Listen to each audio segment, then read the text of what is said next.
So what's the question on this? تبارك الله أحسن الخالقين.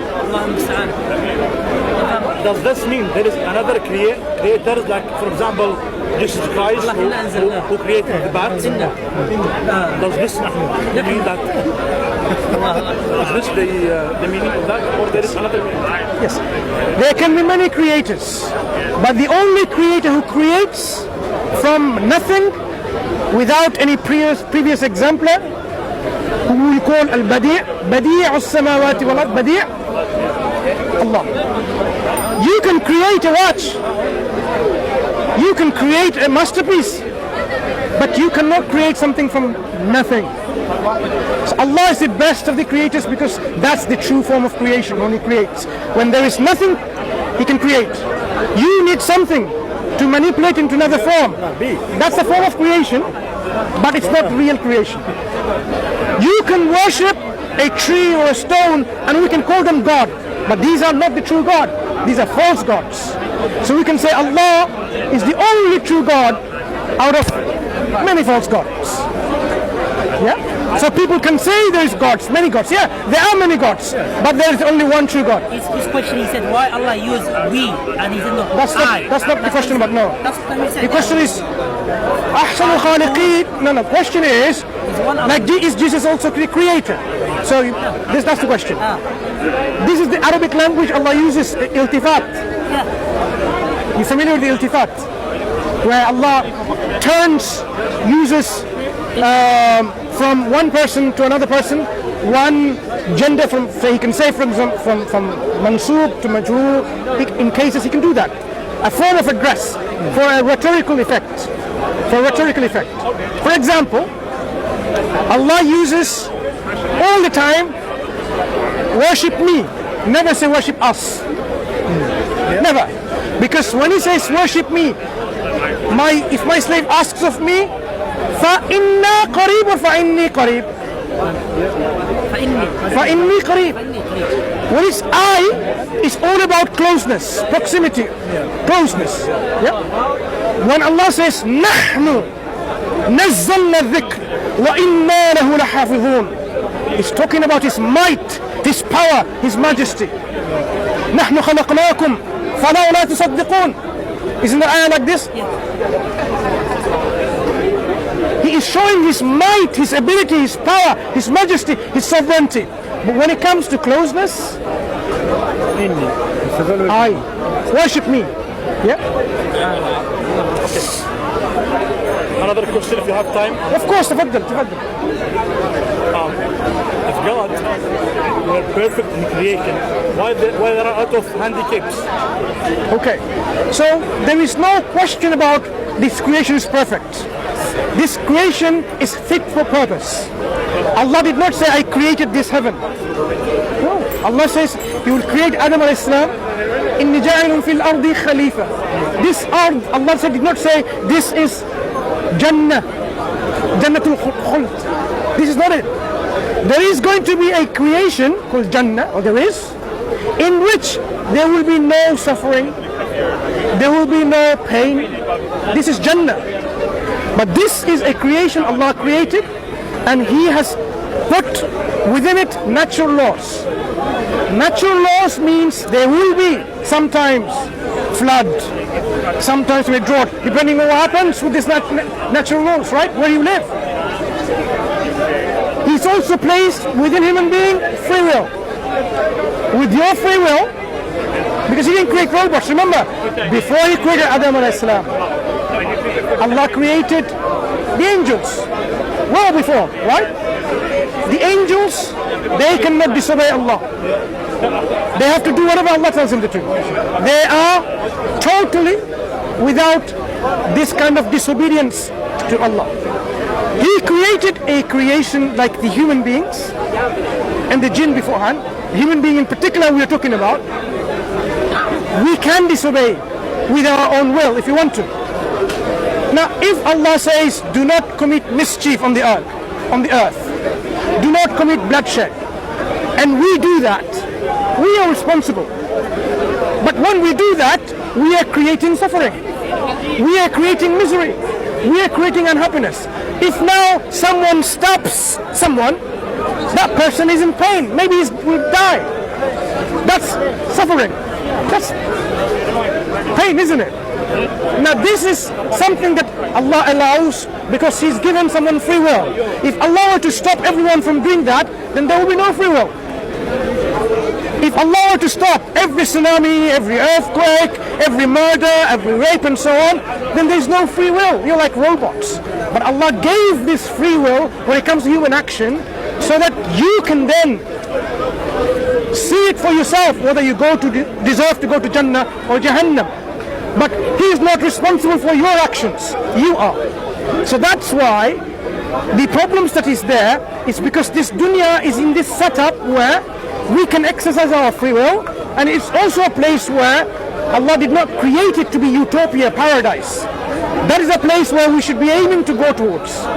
And to go towards that place, we have to fulfill the purpose of our life. And if we do that, we will, according to God's promise, go in this place of happiness and total joy and tranquility. So that's why He created the handicaps. No, He didn't create the handicaps. Sometimes handicaps, people with handicaps, are often the results of the parents themselves. Often the results of the parents themselves. For example, if you are exposed to radiation, you know what radiation? Have you heard of the accidents in Chernobyl?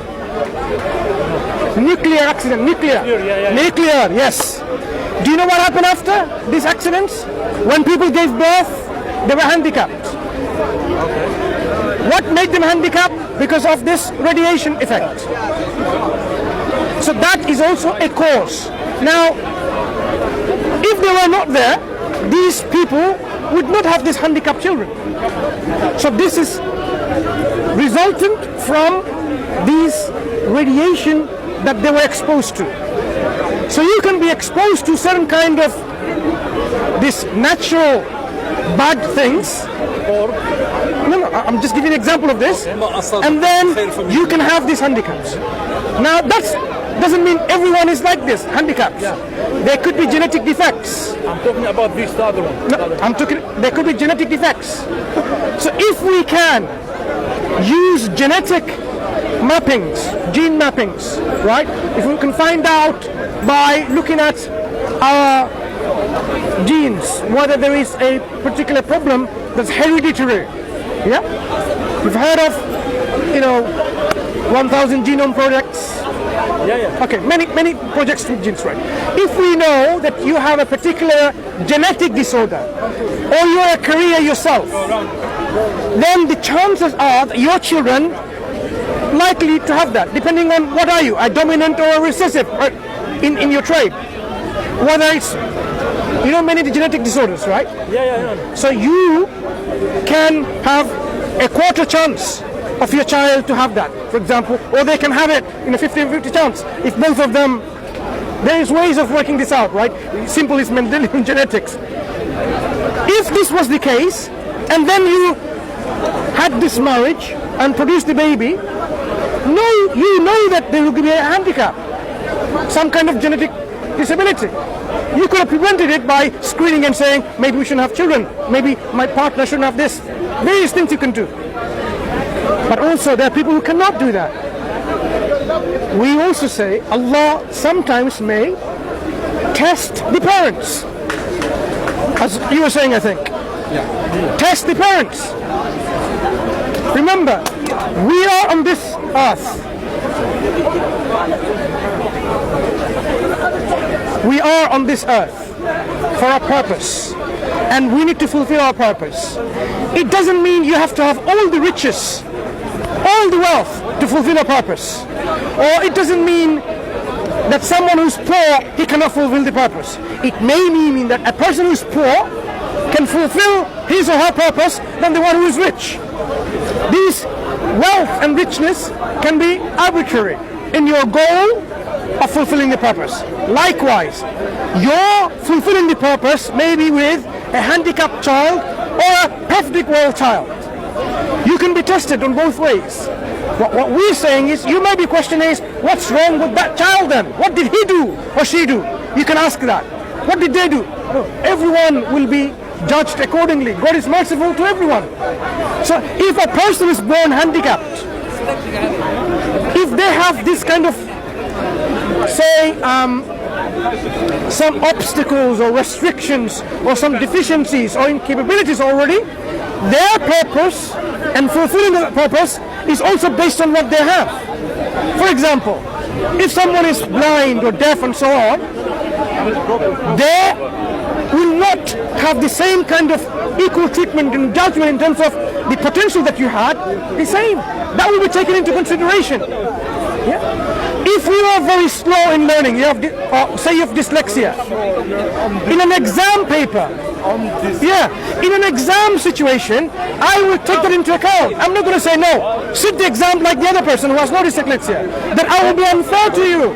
But I will be unjust to you. I say, if one's dyslexic, you see things in a different way. Yeah. You don't suffer disability. It's not a hindrance. A lot of dyslexic people are millionaires. They picture things in their mind. Yeah. And furthermore, in ancient Egypt, they read things opposite from the way we read things in English, yeah? So dyslexia, not necessarily something that hinders people from achieving something. Thank you. So moving on to this point. Even handicapped people, they can fulfill the purpose even better sometimes than someone who's not handicapped. So everyone, depending on how they are with the capacity and the ability that Allah has given them, they will be judged accordingly. No one will be judged unfairly. Allah is the most just. Okay? Thank you.